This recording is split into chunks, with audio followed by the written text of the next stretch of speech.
ड्रग्सची नशा करताना तरुणांचा व्हिडिओ व्हायरल झाला आणि एकच खळबळ माजली। त्यामुळे आता पुन्हा एकदा पुण्यातील मध्यरात्री सुरू असलेल्या पब्स आणि बारचा मुद्दा ऐरणीवर आला असून विरोधकांनी मंत्री शंभूराज देसाई यांच्यावर गंभीर आरोप केले।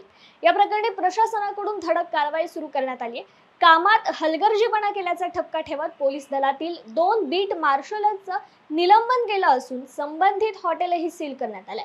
या प्रकरणी महाराष्ट्र नवनिर्माण सेनेने आक्रमक भूमिका घेत संबंधित पब बाहेर निदर्शने केली आहेत।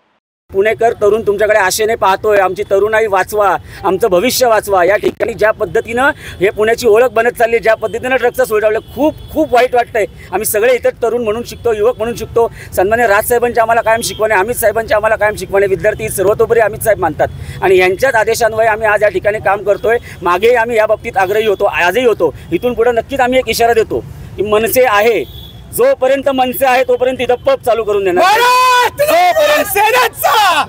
जोपर्यंत मनसे तोपर्यंत हे शहर ड्रग्ज मुक्त होणार म्हणजे होणार, याच्यामध्ये कोणी आडवं येऊन दे।